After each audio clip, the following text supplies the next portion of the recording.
Welcome, brothers and sisters around the world. This is Creating Real International Spiritual Prophecy and Understanding, a super secret almighty ancient mystery, also known as Crispau Super Sakalam, through Akashic Record Revelation. Experience everything from individual physical healing to spiritual awakening. Share the love, faith, and hope, and always remember, it is better to give than to receive. Thank you. Kung ipapakita sa inyo ngayon ay ang aking pong ginagawang daily exercise. Kasi napakahalaga po sa ating lahat na araw-araw, dapat po tayo may tinatawag na daily or regular exercise. Ito po ang daily maintenance exercise. Kaya po kung gusto niyo po na maging malakas ang pangatawan, dapat po tayo ay mag-exercise araw-araw. Para po sa ating mga stretching, dito po tayo mag-i-start. Stretching po muna tayo. Ang ating pong kamay ay ating pong iwagwag. Para po naman tumakbo po ang dugo, circulation. At i-stretch po natin ang ating kamay ganito. Yan po. 1, 2, 3, 4, 5, 6, 7, 8, 9, 10. 10, 9, 8, 7, 6, 5, 4, 3, 2, 1, 10. Kung kabila, 1, 2, 3, 4, 5, 6, 7, 8, 9, 10. 10, 9, 8, 7, 8, 5, 4, 3, 2, 1. Good. Ang tamang paglalagay po ng kamay para kumakuha po natin ang technique nito po ng stretching. Itataas po natin ang ating kanang kamay, ilalagay po natin sa tapat po ng ating ulo papuntang bato, at ipapatong naman po natin ang ating kaliwang kamay sa may siko, saka po siya natin babatahin ng stretch sa huli. Ayan po. Yan po ay ang pagbatak po sa kanang kamay. 1, 2, 3, 4, 5, 6, 7, 8, 9, 10, 9, 8, 7, 6, 5, 4, 3, 2, and 1. Para po naman sa kaliwang kamay, itataaksan po natin ating kaliwang kamay sa ating pagtatas ng ulo, papuntang bato.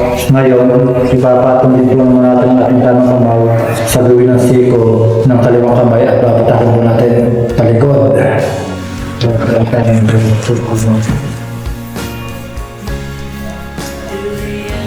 1, 2, 3, 4, 5, 6, 7, 8, 9, 10. 10, 9, 8, 7, 6, 5, 4, 3, 2, and 1. Ito po naman, hip rotation. The left, 1, 2, 3, 4, 5, 6, 7, 8, 9, 10, 10, 9, 8, 7, 6, 5, 4, 3, 2, and 1.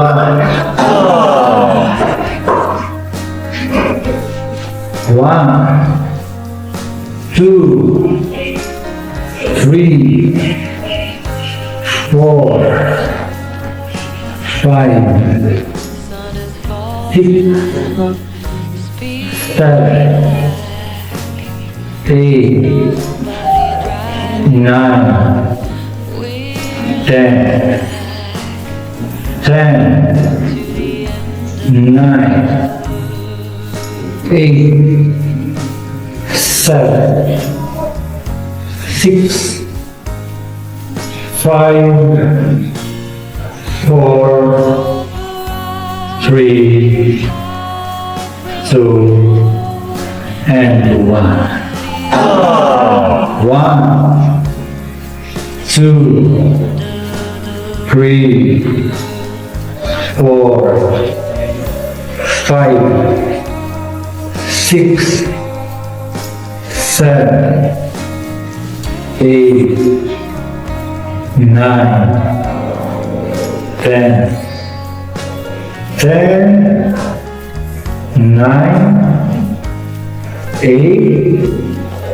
7, 6, 5, 4, 3, 2, and 1. 1, 2, 3, 4, 5, 6, 7, 8, 9, and 10. 10, 9, 8, 7, 6, 5, 4, 3, 2, and 1. 1, 2, 3, 4, 5, 6, 7, 8,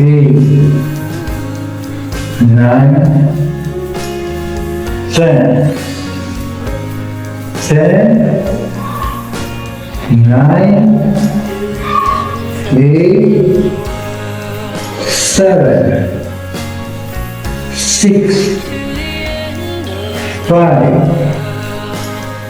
4, 3, 2. Ito naman po tinatawag na breathing exercise. Kailangan po natin itong gawin na may konsentrasyon. Inhale and exhale process.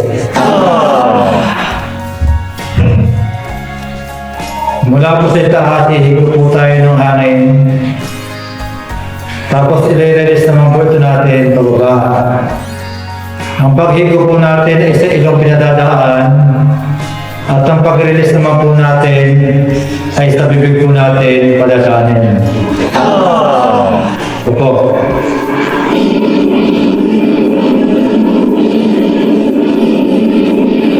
One.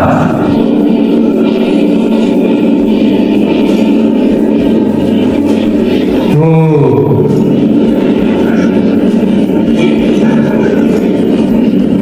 Three. 4,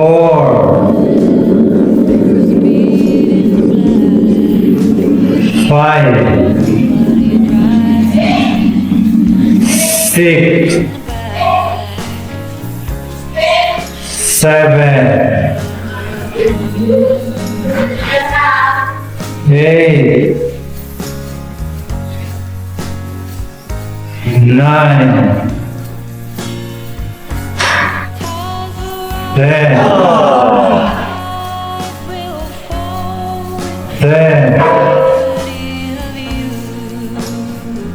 9, 8, 7, 6, 5, 4, 3, 2, and 1. Gawin po natin ito na may concentration. Ang sa gulong po ay ang lakas po natin sa paghigo po ng hangin at paglabas po nito. Paghigo po ng hangin, gamit po ang ating ilong at paglabas po naman ito galing sa ating ilong.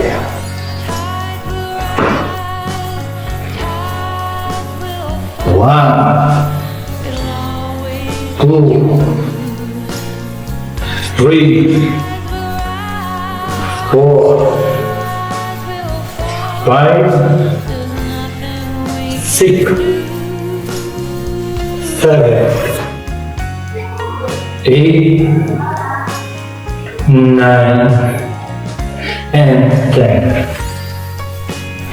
10, 9, 8, 7, 6, 5, 4, 3, 2, and 1. Relax lang po ating kalangan. And then, running in place po tayo. Running in place. Ito pong running in place. Katumbat po nito ay jogging. Kaya po, papawisan din po tayo. Kung hindi po tayo makalabas ng ating mga bahay, makapunta sa mga park para po mag-jogging, mga alas 5 po ng umaga, para po yung pong sariwang hangin niya atin pong mahigo. Gamit din po ang inhale-exhale process o breathing exercise. Kahit sa loob po ng ating kwarto, buksan lang po natin ang ating mga bintana. Makagagawa na po tayo ng jogging exercise. Napakahalaga po ng jogging exercise sapagkat ito po ang siyang napakabisa o effective na mag-regulate po ng ating dugo at ating katawan. Sabi po sa amin sa pag-aaral namin sa biological science during my college time na ang function po kasi ng ating puso ay bumabomba po siya ng dugo. Sabi nga po, the blood pump from the heart goes to the brain and distributes to the different part of the body. Kaya po, napakahalaga po na ang ating pong puso ay nagpapamp po ng mabuti para po yung pagpump po ng puso natin sa ating dugo, dadalhin naman po ito sa utak. At pagdating naman po sa utak, ito po yung kanyang i-distribute sa iba't ibang bahagi ng katawan. Kaya po ang magre-regulate po ng circulation ng ating dugo ay ang araw-araw po natin o maintenance na pag-exercise. Kaya po yung 15 to 20 minutes na exercise every day, hindi naman po ito masyadong mabigat. Kaya po, kailangan po natin ngayon. Talo po at ang ating pong kalimit na nagiging palit ngayon ay kung hindi po sakit na diabetes, ay sakit po sa bato. Kaya po, yung pong daily regular exercise, kaya itong mga simpleng exercise ng kagaya po nito, ay malaki na po ang itutulong sa atin. Kaya po sa mga bata, sa mga binata, sa mga lalaki, mga babae, dalaga, kahit po yung mga lolo at lolo, kung hindi po nyo kaya mag-jogging, yung lakad lang po sa umaga. Kahit po magdala po kayo ng hawakan, o dito po sa inyong bahay, pakapit-kapit kayo. Basta po yung kayo makakalakad, lakong bagay po yun. Kaya po ito pong ginagawa ko ngayon, makikita niyo po, it's running. Shadow boxing, sabi po ni Pacquiao. Shadow boxing. Ayan. Yan lang po. Maya-maya po, makakaramdam na po tayo ng pawis. At pag po tayo ay nilalabasan po ng baboy. Ibig po sabihin, nagiging effective na po ang exercise natin. Ito po mga toxic na hindi po mailabas pa makita po ng ating pag-ihi.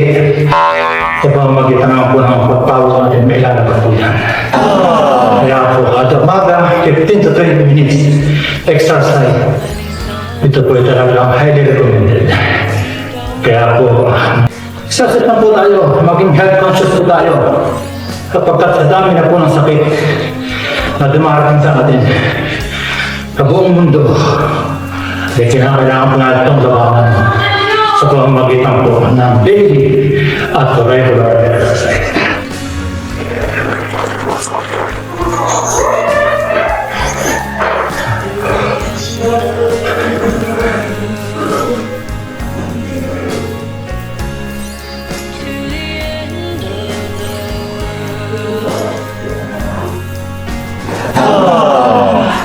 Mga kaibigan,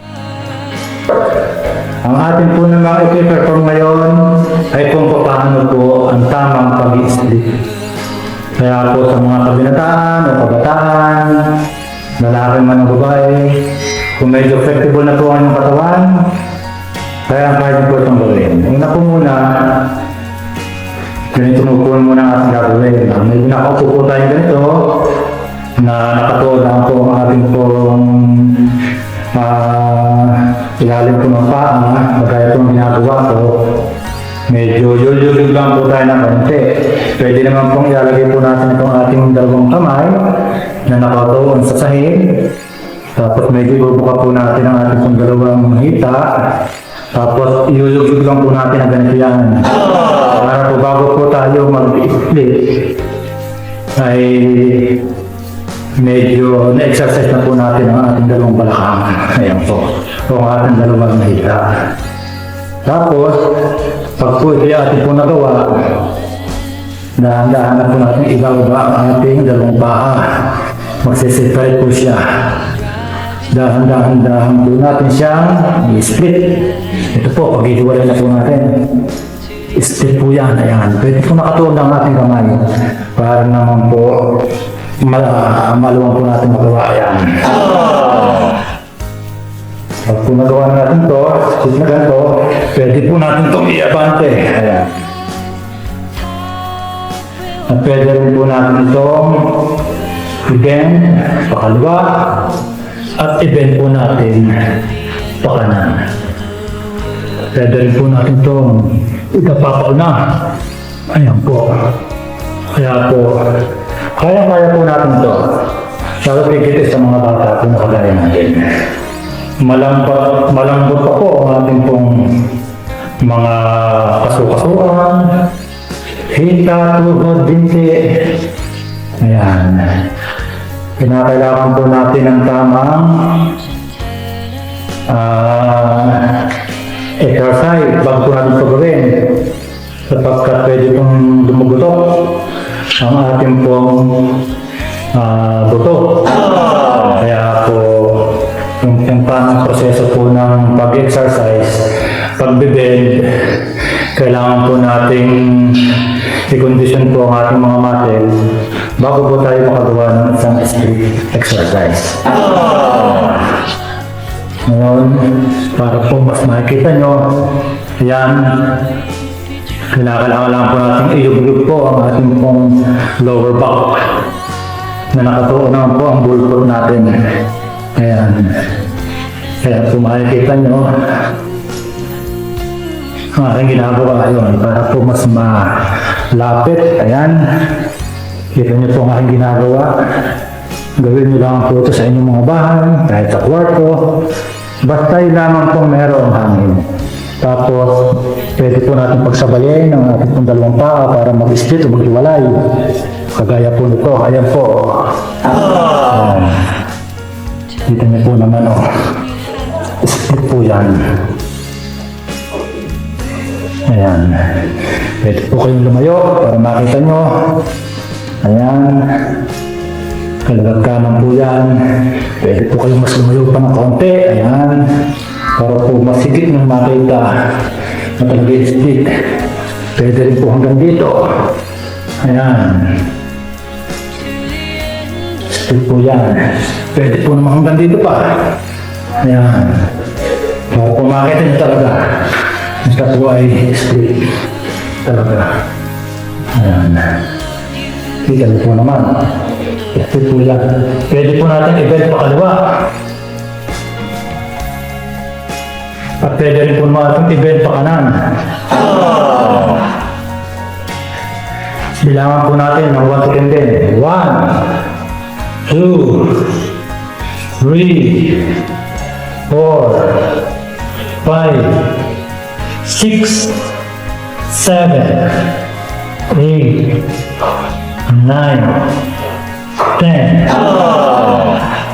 10, 9, 8, 7, 6, 5, 4, 3, 2, and 1. Pwede rin po naman nating i-bend po sa unahan. Ayan po. 1, 2, 3, 4, 5, 6, 7, 8, 9, 10, 9, 8, 7, 6, 5, 4, 3, 2, and 1. Ayan po. Tapos, abutin po natin ang ating dalawang paa ng ating dalawang kamay. Ayan po. Kaya-kaya po ito ng mga bata. Ayan. Split decision, tinatawag. Kung meron pong sinasabi sa boxing, na split decision, ito naman po ang tinatawag natin split decision sa kahit. Ayan po. I-bend lang po natin. Kaliwat kanan. Para po na-exercise po ang ating hip, ang ating balakang, ang ating pong hita. Diretso po yan hanggang talampakan. Kaya po yung mga ugat po natin, sigurado po may stretch sila. Yan, pag natapos po natin ito, pwede po natin po ang ating mga daliri, pwede po naman ang ating pong kamao, o pwede po naman ang palad. Ako po ginagawa ko daliri, para po nakakonsentrate tayo na. Para sa kanya po tuloy bubog-bubahin. Yung lang pong ganyan. Para po na-exercise po itong dalawa natin. Hita po ito. May singit po natin ito. Yan. Kaya bago po natin mag-umpisa na pag-split, i-exercise po muna natin ng ganito. Tapos pagkatapos po natin mag-split, i-exercise po natin ganito. Para po merong tinatawag na entrance at may exit, opening and closing. Ang ganito po muna. Maraming salamat sa inyo.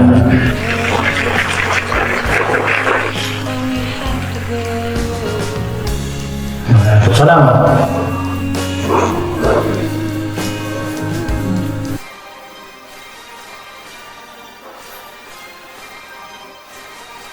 Yeah. Pop in, burn it like this ain't